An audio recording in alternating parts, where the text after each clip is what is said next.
computer. I think you have to give permission. Yeah, I have to consent. Yes. Okay, we're recording. Hi. So welcome to the inaugural and possibly last Words with Whiskey, which I just came up with. I am here with two fabulous sisters, and I'm so honored to be here with. The first one is Bernice Mcfadden, an incredibly talented novelist. She's written 15 novels and counting, which makes me feel like a slackard. But anyway, her latest is Praise Song for the Butterflies, which is extraordinary and which I highly recommend. We're going to put up a snapshot of the cover at some point. I'm also here with the lovely beauty blogger, book reviewer, and Canadian, Natalie Green, and I'm so delighted to have you here. So we're just going to spend the next few minutes talking a little bit about reading and writing and laughing in a time of COVID. So welcome to you both. And Bernice, let's just start with you. How are you doing? I mean, how are you making it during right now? First of all, thank you for including me in this wonderful platform. Yes. Oh, I don't have whiskey. I can't drink whiskey. No. There are going to be a few times during this session that I'm just going to be fanning myself because that's the period in my life that I'm dealing with. I know that period. Yes. Not there yet. We can't. That's just a conversation Kimberly and I spent hours talking about. You're nowhere near that, Natalie. No. How am I writing? I actually, maybe it's been a week, started to schedule some time to write. I had to figure out how to write around my mother. Mm-hmm. So I know that from the time I wake up in the morning until about 3, I have to give her all of my attention. Mm-hmm. And at 3, she's then tired and she goes into her room and closes the door. And usually I'm exhausted too. I've tried to take a nap and say, well, I'll lay down from 3 to 5. And sometimes I'll lie down and just stay in bed until the next morning. But for the past few days, I've actually been writing. It's I go out and I take these long walks and I have to really have these kind of in-depth conversations with myself saying, mm-hmm. You have to do this. I had a book due January 1st. I've never been late on a deadline ever in my life. Oh, wow. And so now we've pushed it to July 1st. So I gotta get it done. Oh, wow. So you got somebody waiting for this project. I have somebody, and it's not even big. It's only 30,000. IG Publishing. Yeah. Oh, yeah. Okay. Yeah. So. Are you doing one of those? What's it called? It's bookmarked. Is it bookmarked? Bookmark series. Excellent. Great. Yeah. So I'm writing about The Color Purple. Oh, wonderful. And that it's a book I love, and when the offer was made or the opportunity came up, I was like, oh, yes. And I thought I was going to have it done like that. We're talking about, I think I signed the contract in February of last year. Yeah. So I'm very ashamed. Yeah, well, that's funny because I'm actually working on one too. Oh. And I'm doing Another Country, James Baldwin. Oh, wow. Of yeah. course. So, but yeah, it's writing. I have really been really having a hard time with writing. I'm also working on a novel, and I've been going back and forth, and sometimes it'll seem like the world is so bizarre that I want to escape into my novel. But then I get into the novel and I'm like, and this is bad, but I'm like, who cares? Because the world is on fire. Right? So it's like, right? So it's been a challenge for me too. But Natalie, are you reading? What are you doing? How are you dealing with all of this? I'm trying. Reading's even hard, because you try to focus on the characters and the protagonists, and you're just kind of like, okay, but COVID, that's happening right now. So it's kind of hard to focus on it and just kind of sit there and sit with a book.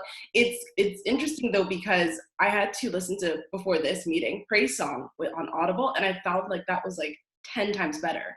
because I was like in it and I was able to just absorb it so much easier. So I would recommend that right now, opposed to like sitting with the book. But Audible was phenomenal for it because I literally was able to take it in, take a break, pause, because there are some like tough times during that book, beautifully written book, but it gets difficult, and I take a pause and then I'm like, okay, but I need to know what happens next. So you get to like absorb it in such a good way, but it's hard. You can't just like, I can't sit with the book like how I used to do an evening after work. It's very difficult because it's all that's on your mind. Mm-hmm. Right. But that's how I get through most of my reading. I listen now. And this has been a few years. Mm-hmm. I don't know if it's because my eyes or I don't know. I like to walk and listen. I like to be read to. Exactly. That's good. That's interesting. I haven't really tried it. I have such a love affair and such a tactile with the book that I haven't made that jump yet. But I should probably try it because I'm find the right narrator. Say again. You have to find the right narrator. Yeah. Are you, Bernice, do you narrate your own? Did you do praise song? No. I've never done it. It's Robin Miles. She is phenomenal. Such a good job. She even because every once in a while we'll have a telephone conversation and she'll just, start falling to different dialects as she's speaking. Like she's phenomenal. Wow. But yes, the narrator is key because there are some where it's the same thing when you're reading a certain book. Sometimes your eyes kind of just like trail off the page. It's the same thing. If Audible doesn't have the right narrator, your mind goes somewhere else and then you're totally lost in it. Yeah. So highly recommend that if you find one. I'm glad that they have that option where you can kind of see like who's narrating it. So like for Becoming, Michelle Obama does the narration, which is like so nice to hear her voice and hear her read her own words. It's beautiful. Right. But like some of them I've listened to, I'm just like, okay, let's the next book. Toni Morrison's voice. Yes. Is so soothing. Mm-hmm. And the rhythm, I could listen to her forever. Yeah. She did all her own, right? Yep. Yeah. Yeah. She didn't trust anybody else to do it. I don't blame her. I don't blame her. What a loss that was. Yeah. Well, what do you guys want to talk about? Natalie, do you want to ask a question? I wrote a lot, less questions, more topics, because again, COVID's happening. So I'm trying to wrap my mind around what we could talk about. But then also we lost Ahmaud Arbery recently, and it killed me. And I'm just tying in both books right now. I'm thinking about Womanish. You speak about how James Baldwin talks about anger and why we're not angry and why we're not more angry. But I found that with this death, I found that even non-Blacks were so upset, and I appreciated it. But to me, I was just like, this is what's happening. And I was even jaded by it, but I was happy to see that other people were getting angry. And then we have in Praise Song, Abeyo has such not an opportunity, but so many reasons to be angry. And we have all this anger right now that I feel like it did cause some good. But to me, I was heartbroken. Yesterday, I was like in a fog, like the whole day, the video circulating. I'm not trying to watch the video. So I just wanted to take a minute and talk about him and pay our respects to him. And then also kind of just hone in also on anger for both of your wonderful books. Do you want to go? Go ahead, Kim. Yeah, thank you for bringing that up because I was really upset yesterday too. It's just so heavy. And I mentioned to somebody today, I have a son, he's 20 years old, right? And yesterday he said, I'm going to go for a run. And right, my heart is in my throat the entire time he's out there. And then I get angry that I have to be worried about my child going for a run, right? It's just, so I go back and forth between, heartbrokenness and anger. I am angry. And, I did write about that in Womanish. I write about that a lot. Various points in my life, I've felt that, I think anger is necessary sometimes, right? The key is to channel it outward and not inward and let it destroy us. But I think we should be angry. And I think anger can spur change. I don't think we should not be angry. These are infuriating. It's infuriating that this man, this child, I can say he's a child because he's young to me. He's young enough to be my son, is shot down like a dog, and that his killers don't get arrested for 2 months. So yeah, I'll stop. Bernice, what do you think? I saw the video and I watched it 3 times. Oh God. I know. And I was like, why am I doing this to myself? But I just like, I had to really look and see this. And I saw that video the same day I learned that my friend had passed. And I went out to take a walk, and a friend of mine called me, and he said, you don't sound good. What's going on? And I just fell apart. So I'm walking the streets of Brooklyn just weeping. And it's because I was frustrated and angry. And I take in a lot of this stuff, and I'm like, I'm just one person. What can I do? I try to educate those of us who don't get it, Right. But I said to myself yesterday, I'm going to have to step back. I'm going to have to remove myself from social media, not completely, but I spent a lot of time reading. I was like, I'm going to have to step back because I'm going to end up dead. I'm going to give myself a heart attack. Yeah. This is the country that we live in. Yep. And to your point, Natalie, you said that you felt like, there were people other than Black folk who are outraged at this time. I feel that I always see white folk outraged. And nothing changes. Nothing comes from it. Nothing changes. And so this is like fertile ground for stories for me, because I'm thinking about it all the time. We only make up 13% of the population. Yeah. And I have some friends who are activists, and they have their own thoughts as to what we should do that I won't say here. But I'm like, the reason why we don't retaliate in those brutal ways is because we make up 13% of the population. Right. And we know what will happen if even one person went out and retaliated in that way. And then, so what do we do? Yeah. Who's going to come to save us? That's the question. Yeah. I thought yesterday about Song of Solomon and the 7 days, right? In Song of Solomon. So I'll just leave that there for people who might not know. They should read the book. Yeah. And look up that. That's how Toni Morrison processed it. And that's how long we've been processing it. And of course, before then and before then and before then. But Bernice, I know that you are, when you talked about sobbing, and I know that you are an empath, right? Like, I think as a writers, I think, should be, that we take on the weight of the world, right? And that makes it challenging. I'm wondering if you find that, right? I also have to put blocks up because it can literally endanger my life. If you see this world and this society in particular, American society, not Canada. And by the way, my question to Natalie is, can you sponsor me for citizenship? All of us, Natalie. Can we get there? I'd love to. It's not all great over here, but it's definitely not as bad, and you're more than welcome. Okay. But anyway, I was just going to say, I've had to learn to mourn these things, but then, almost kind of put up a wall, which is heartbreaking, but in order not to go crazy, become homicidal or suicidal. Yes, all of that. Yeah. All of that is, and people who aren't empaths, they don't understand. They're like, well, okay, it's horrible, but why is it affecting you this way? Mm-hmm. Because we're like sponges. Yeah. Everything. I feel like, and you tell me, Kim, if you agree, like my nerve endings are on the outside of my skin. Yep.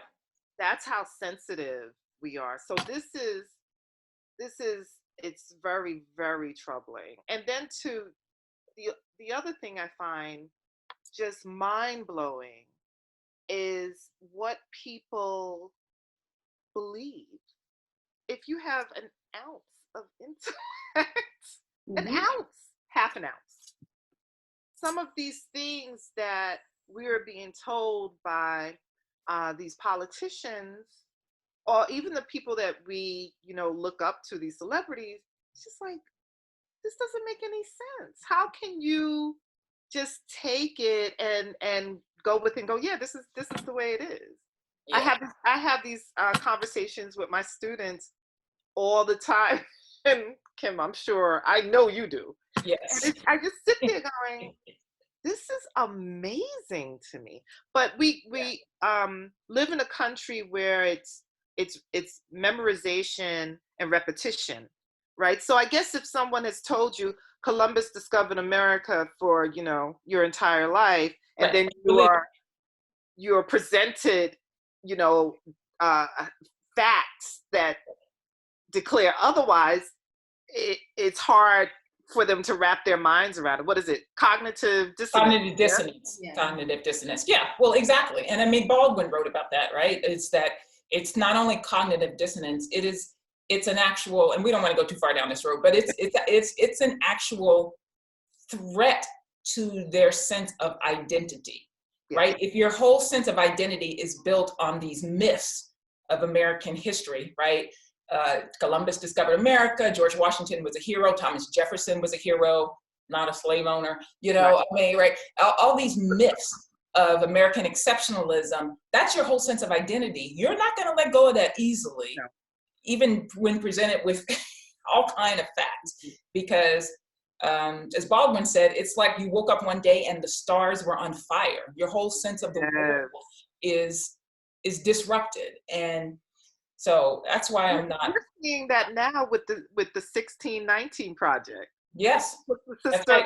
Her name is escaping me. What is Nicole Hannah-Jones. Yeah. I don't know if you know about that, Natalie, right? It's the 1619 project. Nicole Hannah-Jones is a reporter for the New York Times, extraordinary Black woman. And she created this whole project to talk about 1619 was the year that the first Africans landed on the shores of North America in what is now the United States. Although there's some controversy about that, but whatever. Right. That's really the beginning of slavery in North America, African slavery. And so she did a whole series, and basically reconfiguring the idea that America began in 1776. It actually began in 1619 with slavery, right? Slavery was foundational. So it was a huge series. She just won the Pulitzer this week, but boy, people are hot about it. Because it's doing exactly what you just said. Yeah. It's now attacking and addressing these myths. Yep. So we have white male historians, flipping out, because the fear is this is going to become a part of the narrative. The narrative in schools. That's right. And that's we know as writers, right, and readers, the narrative is the thing, right? He who controls the narrative wins, right? He who controls. So yeah, any threat to the narrative is a threat. He who controls the past controls the present, and he who controls the present controls the future. That's right. Not a lie.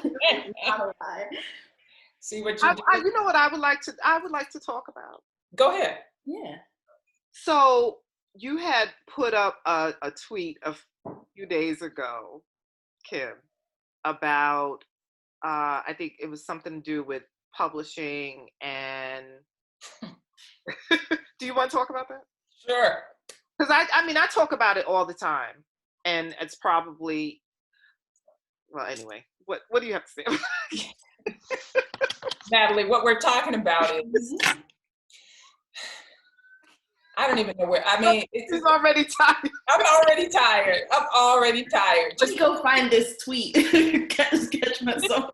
Just thinking about it makes me tired. Yes, but I'm trying to think of a very short and brief way. The question is who gets rewarded and who gets awarded and who gets praised, who gets, awards and reviews and major publications and who gets recognized and who doesn't, and who gets fellowships, as people who deserve it don't get it, and who are the gatekeepers that allow certain people through and keep other people out? And it's very hard to continue producing in the face of that. We don't write for the awards. We don't write for the fellowships. We write for other reasons. But, we're human too, right? And to be producing what quite frankly, is good damn work. Yeah. Okay, let's just call it, right? This is good damn work, and have it be ignored is disheartening. It's disheartening. If you see, and this is not us taking away from our brothers and sisters who are getting all of these awards and fellowships, but it's really troubling when Black artists, the world over, when the gatekeepers eke out who gets what. So maybe they'll send out 2 of us at a time, and you'll see those same 2 or 3 or 5 get all and everybody in the back is going, hello. But when you look at, white artists, they get eked out, not even eked out, they get poured out. 15, 20, there's more than enough to go around for everybody. Right. And so this idea that there's not enough, right? When we know there's enough, I think that I'm a conspiracy theorist. I believe that causes and creates all of this tension between us. We should love and support each other, no matter what. But if seeing 5 or 6 people get all of the attention, all of the awards, it's going to create animosity. Yeah, you're right. It's hard. I mean, I try to cheerlead. I'm rooting for everybody Black, but come on now, right? Somebody, we can spread the love. You're right. No, I agree, and it is frustrating. And I don't know what to do about that. What really can we do? What can we do? Again, this all goes back to this white supremacist patriarchal system. Well, I was going to even talk about that because in Womanish, Kim brings up writing from the Black perspective, and she talks about, whitewashed syllabi, and someone that had to go to university, I had to go through that. And even half the books behind me, I just gave up on because I'm tired. The white protagonist, and I just put them down. So then I end up going and I have to go buy something that is just like full of me. So what motivates you both to write from the Black perspective?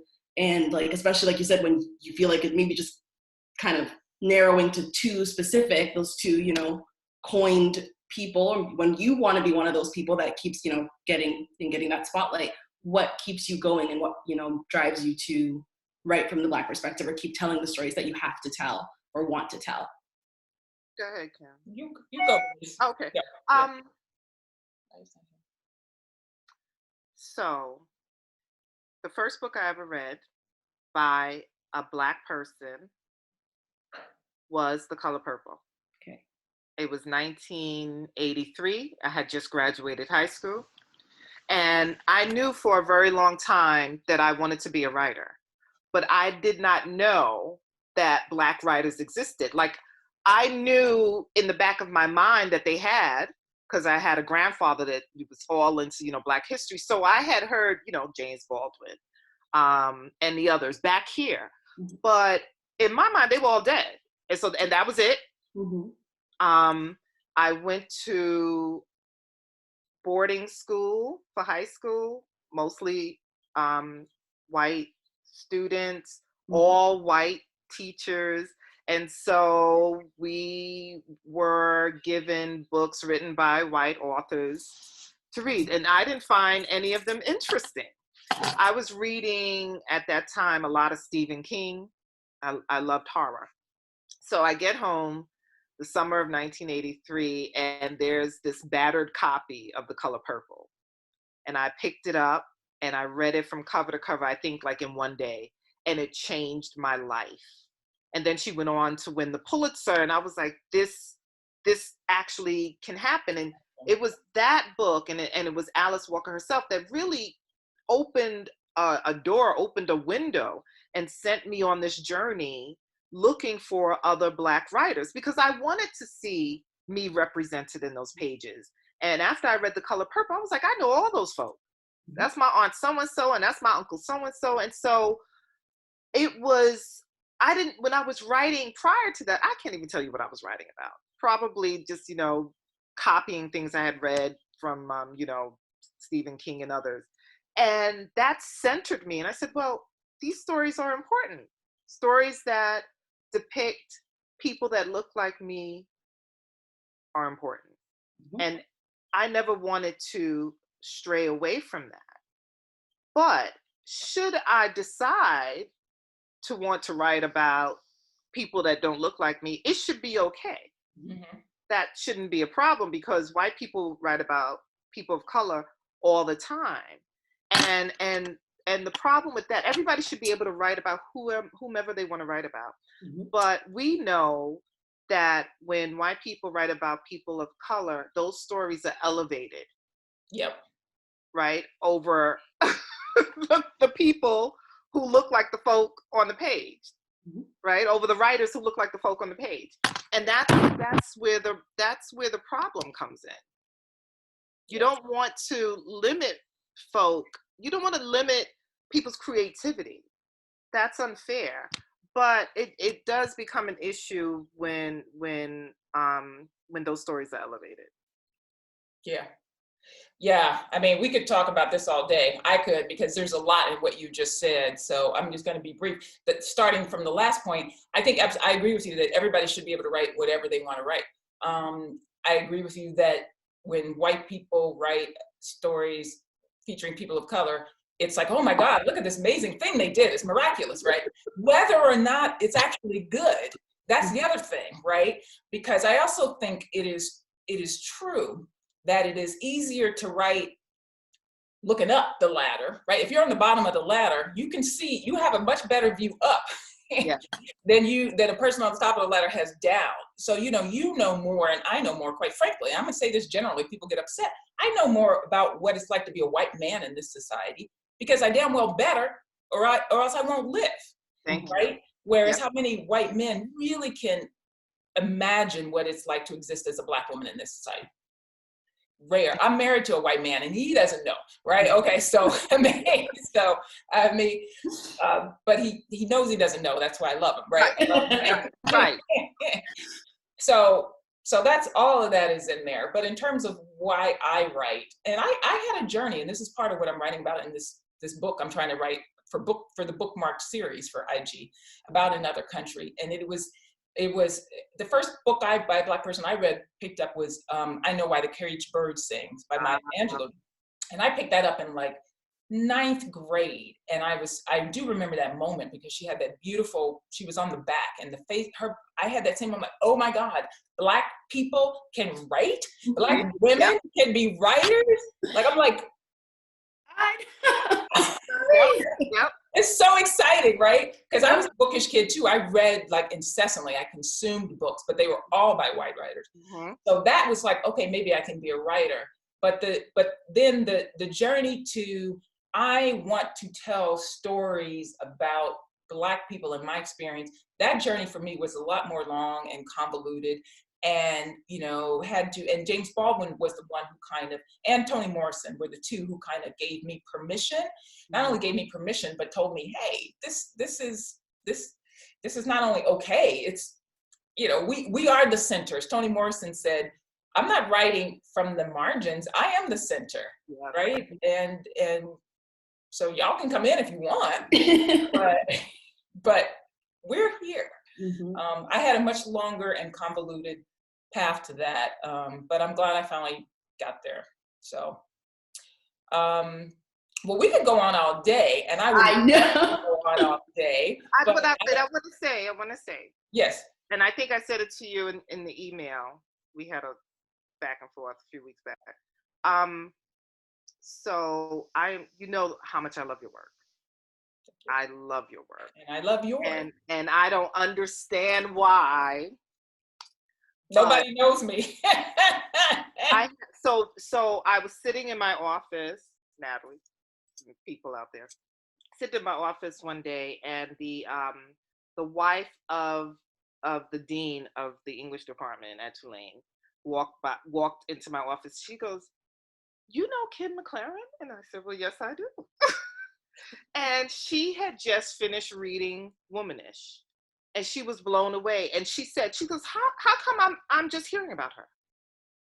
And I said, yeah, question for the ages. That's the question for the ages. Yeah. And she was like, I'm going out to get Divorce Dog. And she goes, oh, we're going to have to change this. And I was like, okay, let's do that. Let's do that. It's just, it's coming, Kim. It's coming. It's frustrating. Well, you know, I don't know, but I appreciate that, Bernice. You're so kind. And of course, I love your work too. I think you're just an extraordinary novelist. And, Thank you.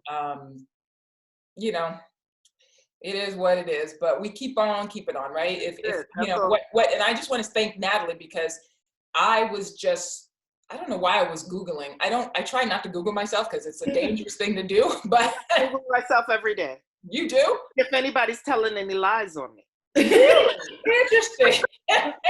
See, I don't want to know. But I was doing it for some reason. I think I was trying to put something in my CV or something. And I came across, Natalie, your review of my book. And I was so moved and so just touched that it spoke to you. You said something about, you know, for 20-year-old Black women need to read this. And I would, that meant more to me than anything. Oh, wait, but it's so true. I feel like I might have posted that. She has a fabulous little, she does these and posts it on YouTube. Go back and look. I will absolutely go and follow you. Oh, thank you. But it's so true. Like, honestly, I've gifted it. I've recommended it. I've probably stuffed it under someone's door because I'm just like, it's such integral knowledge to someone, even if you're not like super educated, even if you're not Black, like it's just, whenever I pick up this book, because even before our call I had to like reread things and make notes, and I was just like, this is crazy, crazy good. And it's a fact. Like, this is an experience, and this is things that, like I said, I'm a Canadian young Black woman, and you're writing from a totally different perspective as an American older Black woman, and it's totally aligned. And I'm reading this and I'm just like, I wish, like we said before, that there's some people that you have to argue that this is knowledge, that this is fact. It's like, no, this is actually what is going on, what is happening. And I'm so glad that it's so well written, because it's just, honestly, I could go on about it all the time. But I when we were talking about the Black perspective and we're talking about these books, part of the problem is that they're hidden. Like, I didn't know who either of you were a year ago. And I have to go in the bookstore and I have to go to the Black section and I have to go find myself. All the stories are different. Some are biographies, some are poems, but all the Black books are together. Right. On 2 shelves, if you're lucky, right? Yeah. 2 shelves in the store. They don't have anything. Some are horror, but because they're all Black authors, they're on that same side of the store. And I'm just thinking, why is this way? Like, this is the problem. And that's honestly part of the reason why I review and I try to read as much as I can, and I make sure that they're Black authors, because there are so many people that I have the conversation with, and they're just like, what are you talking about? Wow. And I'm like, what do you mean? What am I talking about? Like, what Black people are going through? And some of these are Black people. And you have to have that conversation and be like, listen, like, I'm going to put you up on what's going on right now and what's been going on. And you need to just, like, you know, knowledge is power. You need to take this and you kind of need to walk with it and just understand that this is what's happening everywhere, and that these are things that we need to, like, absorb and know. And it's just so good. Like, it doesn't matter if you're a Christian girl, if you're a girl that goes to the club all weekend, if you're a girl that stays in, like, this is the book. Like, this is, if you had a child young, this is the book. I love it. I honestly love it. I could read it 10 times over. And I was even considering, since I had to go on Audible, I was like, maybe I should see if it's on Audible. Maybe I could listen to it in my sleep, like, absorb as much as possible. I don't think it is. I don't know. It's such a small press. I don't know. I'll have to look into that. Well, I just want to say, Natalie, you give me hope as an old lady that there's a future. Not an old lady. that if you're our future, we'll be all right. We're gonna be all right. Yeah. All right. So, well, ladies, thank you so much for this. It was fantastic. I'm gonna log off right now. So thank you. And I'm going to